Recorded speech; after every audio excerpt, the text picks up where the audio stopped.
कृष्णा कृष्णा हरे हरे हरे रामा हरे रामा राम राम हरे हरे गोविंद बोलो हरि गो।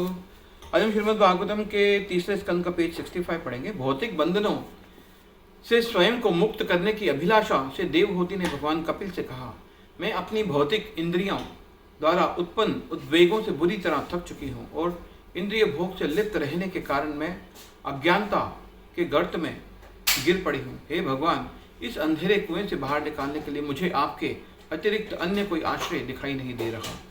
अनेक जन्मों के बाद मुझे आप जैसे दिव्य नेत्र प्राप्त हुए हैं।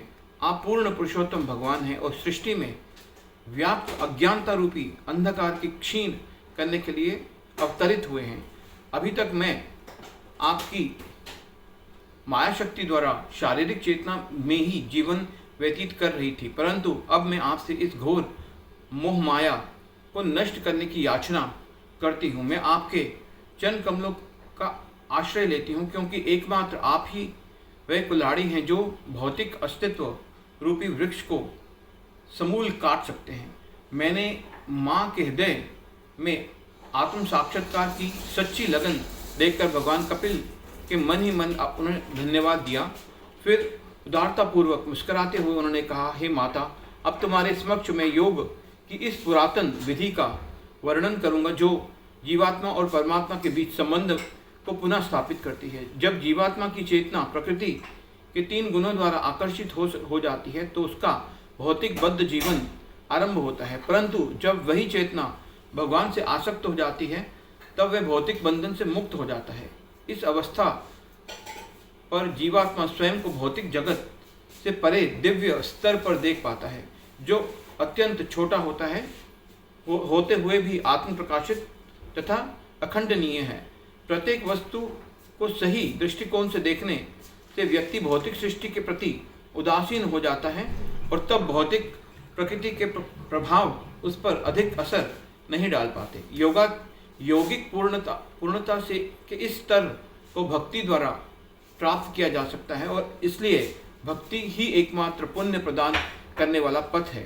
प्रत्येक व्यक्ति जानता है कि भौतिक आसक्तियों आत्मा के लिए जटिल बंधन का कारण है, परंतु यदि हम उन्हीं आसक्तियों को शुद्ध भक्तों की ओर मोड़ देते हैं तो हमारी मुक्ति का मार्ग खुल जाता है। ऐसे साधु सदैव सहनशील, दयालु तथा समस्त जीवों के सुहृद होते हैं। वे अजातशत्रु, सदैव शांत और शास्त्रों के नियमों का पालन करते हैं। वास्तव में वे समस्त सद्गुणों से युक्त होते हैं। मेरे विषय में निरंतर श्रवण एवं कीर्तन से वे साधुजन कभी भौतिक कष्टों में पीड़ित नहीं होते, क्योंकि उन्हें उनके विचार सदैव मुझ में तल्लीन रहते हैं। शुद्ध भक्तों के संग में कृष्ण कथा सुनने से व्यक्ति के कान तथा हृदय दोनों पूर्णतः संतुष्ट हो जाते हैं। इस संग में प्राप्त उच्च रस से भक्त श्रद्धा एवं भक्ति सहित अपना सर्वस्व मेरे प्रति न्योछावर करने के लिए आकर्षित होता है। यही आकर्षण भौतिक इंद्रिय भोग के प्रति विकर्षण उत्पन्न करता है और इस प्रकार मेरी भक्ति में दृढ़ होकर वह इसी जीवन में मेरा संग प्राप्त करता है। यह सुनकर देवहूति ने कहा, प्रिय पुत्र, मैं एक मंदबुद्धि स्त्री हूँ। फलतः मेरे लिए परम सत्य के इस ज्ञान को समझना अत्यंत कठिन है, परंतु यदि तुम मुझे अपने चरण कमलों में की प्राप्ति हेतु भक्ति की विधि का ज्ञान दोगे तो निश्चित ही मैं उसे समझ जाऊंगी। देवहूति के गर्भ से जन्म लेने के कारण भगवान कपिल का हृदय उसके प्रति दया से भरा था और उसके इन वचनों को सुनकर वे और अधिक दयार्थ हो उठे। उस समय भगवान ने सांख्य दर्शन का वर्णन किया, जो भक्ति और योग का मिश्रण है। इस पद्धति का सार एवं लक्ष्य निम्नलिखित है। हरे कृष्णा हरे कृष्णा।